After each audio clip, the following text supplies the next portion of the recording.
வணக்கம். இலங்கை செய்திகளுக்காக நான் ஹரிணி. முதலில் தலைப்புச் செய்திகள். காலநிலை மாற்றத்தால் மக்களுக்கு விடுக்கப்பட்டுள்ள எச்சரிக்கை. இலங்கை இந்திய ஒப்பந்தத்தில் வடக்கு மாகாண மக்களுக்கு கிடைத்த மகிழ்ச்சி செய்தி.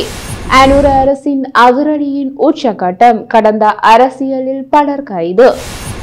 இனி விரிவான செய்திகள். ராஜபக்ஷவின் மொட்டு கட்சியின் முன்னாள் நாடாளுமன்ற உறுப்பினரும் அதன் அமைப்பாளருமான விஜித விஜயமுனி சொய்சா பயன்படுத்திய ஜீப் திருடப்பட்ட வாகனம் என தற்போது தெரிய வந்துள்ளது. கடந்த வருடம் டிசம்பர் மாதம் 5ஆம் தேதி ஹப்புதலை பிரதேசத்தில் வைத்து வளன ஊழல் ஒழிப்பு பிரிவினர் ஜீப் வண்டியை கைப்பற்றியதை அடுத்து அவர்கள் அந்த பகுதி நீதவான் நீதிமன்றில் இந்த விடயத்தை ஆஜர்படுத்தியுள்ளனர். இதன்படி இது தொடர்பில் வாக்குமூலம் வழங்குவதற்காக விஜித விஜயமுனி சொய்சா நேற்று வளன ஊழல் ஒழிப்பு பிரிவுக்கு அழைக்கப்பட்டுள்ளார். இதற்காக 2 வழக்கறிஞர்கள் மூலம் ஆஜராகியுள்ளார். இந்நிலையில் அவரிடம் விசாரணையில் விளங்கமான கேள்விகள் கேட்கப்பட்ட போது அவர் திருத்திருவென்று விழித்துவிட்டு மயங்கி வீழ்ந்தார். திடீரென உடல்நல குறைவு ஏற்படுவது அரசியல்வாதிகளுக்கு புதியதா என்ன? ஒரு மாதிரி அவரது முகத்தில் தண்ணீர் தெளித்து எழுப்பிய போலீஸ் தகவல்களை வழங்குவதற்காக வேறொரு நாளில் ஆஜராகுமாறு அவருக்கு கூறி வீட்டுக்கு அனுப்பியுள்ளார்கள். தனது முகத்தில் தண்ணீர் தெளிக்காமல் ஏன் தண்ணீர் தெளித்தீர்கள் என்று குறைபட்டு கொள்ளாமல் முன்னாள் எம்பி தளர்வாக நடந்து சென்றார். அடுத்து வரும் சில நாட்களில் தென்னிலங்கை அரசியலில் பல அதிரடி சம்பவங்கள் இடம்பெற உள்ளதாக அரசியல் மட்டங்களில் இருந்து தகவல்கள் வெளியாகியுள்ளன. இதற்கமைய அரசின் பல உயர்மட்ட அதிகாரிகளை கைது செய்ய நடவடிக்கை எடுக்கப்பட்டுள்ளதாக சுட்டிக்காட்டப்பட்டுள்ளது. கடந்த அரசாங்கங்களில் பல்வேறு முறைகேடுகள் மற்றும் ஊழல் மோசடி குற்றம் சாட்டப்பட்டவர்களின் கோப்புகளை அனுர அரசாங்கம் ஆராய தொடங்கியுள்ளது. அதற்கமைய கடந்த அரசாங்கங்களின் போது உயர் பதவிகளை வைத்த அதிகாரிகள் குழுவின் முறைகேடுகள் குறித்த பல விசாரணைகள் தற்போது அவசரமாக மேற்கொள்ளப்பட்டு வருவதாக உலக தகவல்கள் தெரிவிக்கின்றன.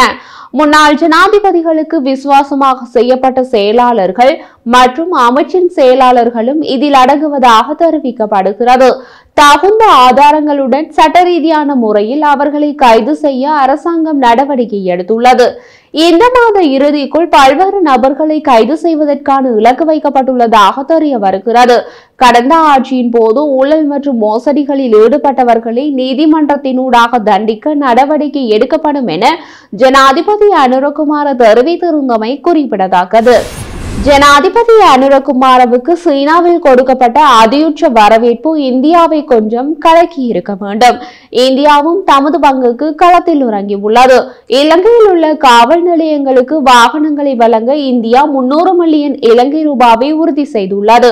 ஆனால் இலங்கையில் தமிழ் மக்கள் அதிகம் வசிக்கும் வடக்கு மாகாணத்தில் உள்ள போலீஸ் நிலையங்களுக்கு மட்டுமே இந்த வாகனங்களை கொடுக்க வேண்டும் என்ற நிபந்தனையுடன் இந்தியா கொடுக்கின்றது.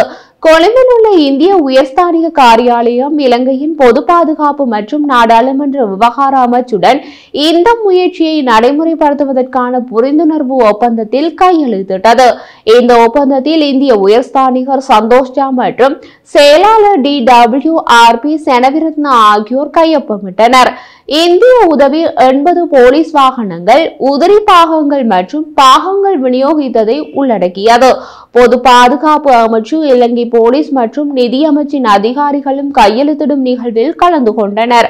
வடமாகாணத்தில் போலீசாரின் நடமாட்டம் மற்றும் செயற்பாட்டு திறனை மேம்படுத்துவதன் மூலம் சட்ட அமலாக்க திறன்களை பொது பாதுகாப்பையும் மேம்படுத்துவதே இந்த திட்டத்தின் நோக்கமாகும். தற்போது வானிலை அவதானிப்பு நிலையம் வெளியிட்டுள்ள தகவலின்படி வடமத்திய, கிழக்கு, ஊவா மற்றும் மத்திய மாகாணங்களிலும் ஹம்பாந்தோட்டை மாவட்டத்திலும் அவ்வப்போது மழை அல்லது இடியுடன் கூடிய மழை பெய்யும். கிழக்கு மாகாணத்திலும் மாத்தளை, நுவரெலியா மற்றும் பொலனறுவை மாவட்டங்களிலும் சில இடங்களில் 50 மில்லிமீட்டருக்கும் அதிகமான பலத்த மழை பெய்யக்கூடும். மேல் மற்றும் சப்ரகமுவ மாகாணங்களிலும் காலி மற்றும் மாத்தறை மாவட்டங்களிலும் பல இடங்களில் பிற்பகல் அல்லது இரவு வேளைகளில் மழை அல்லது இடியுடன் கூடிய மழை பெய்யும். மத்திய மலைநாட்டின் கிழக்கு சரிவுகளிலும் வடக்கு, வடமத்திய, கிழக்கு, வடமேற்கு மற்றும் ஊவா மாகாணங்களிலும் ஹம்பாந்தோட்டை மாவட்டத்திலும் அவ்வப்போது மணித்தியாலத்திற்கு 30 தொடக்கம் 40 கிலோமீட்டர் வேகத்தில் பலத்த காற்று வீசக்கூடும்.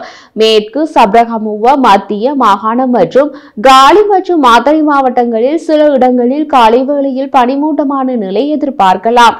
இடியுடன் கூடிய மழையின் போது தற்காலிகமாக பலத்த காற்று மற்றும் மின்னல் தாக்கங்களினால் ஏற்படக்கூடிய பாதிப்புகளை குறைத்துக் கொள்ள போதிய முன்னெச்சரிக்கை நடவடிக்கைகளை எடுக்குமாறு பொதுமக்கள் கேட்டுக் கொள்ளப்படுகிறார்கள். கடந்த காலங்களில் குறிப்பிட்ட சில மருந்து நிறுவனங்களால் பேணப்பட்ட ஏகபோகத்தை உடைத்ததன் காரணமாக மருந்துகளின் விலை சுமார் 200 மடங்கு குறைக்கப்பட்டுள்ளதாக சுகாதார மற்றும் வெகுஜன ஊடக பிரதி அமைச்சர் டாக்டர் ஹன்சக விஜயமுனி தெரிவித்துள்ளார். கண்டி மாவட்ட செயலகத்தில் அமைந்துள்ள அரசாங்க தகவல் திணைக்களத்துடன் இணைந்த கண்டி மாவட்ட ஊடக பிரிவை பார்வையிட வந்த போதே அவர் இவ்வாறு தெரிவித்தார். மேலும் கடந்த காலத்தில் சுகாதார அமைச்சினால் கொள்வனவு செய்யப்பட்ட மருந்தின் விலை ரூபாய் 70,000 இருந்தது. அதே மருந்தை இப்போது நாம் 370 ரூபாவுக்கு வாங்குகிறோம். இது ஏகபோகத்தை உடைத்ததால் ஏற்பட்ட பலன். மருந்து ஏகபோகத்தை உடைத்து பல நிறுவனங்களுக்கு மருந்துகளை வழங்குவதற்கான வாய்ப்பை வழங்குவதன் மூலம் நாட்டில் பல மருந்துகளின் விலை எதிர்காலத்தில் கணிசமாக குறையும் என்று அவர் தெரிவித்தார். தாய்லாந்துக்கான இலங்கை தூதர் வைஜெயந்தி எதிரிசிங்க அண்மையில் தாய்லாந்து தேசிய பாதுகாப்பு சபை NSCயின் பொதுச் செயலாளர் சாட்செய் பாங்ஸ்வாட்டை சந்தித்து இலங்கையிலிருந்து இலங்கை பிரஜைகள் வெளிநாடுகளுக்கு களவாக செல்லும் நடைமுறைகளை தடுக்க வேண்டும் என்று தெரிவித்துள்ளார். இந்த முயற்சிகளை வலுப்படுத்துவதற்கு அந்தந்த பாதுகாப்பு எந்திரங்களுக்கு இடையில் தொடர்புகளை வலுப்படுத்துவதன் முக்கியத்துவத்தை இரு தரப்பினரும் வலியுறுத்தினர்.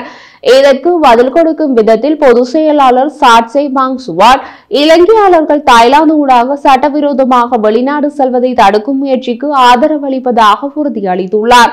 இலங்கையிலிருந்து ஐரோப்பா மற்றும் கனடாவுக்கு செல்பவர்கள் தாய்லாந்து ஊடாகவே செல்கிறார்கள் என்று இலங்கை அரசு அறிவித்துள்ளது.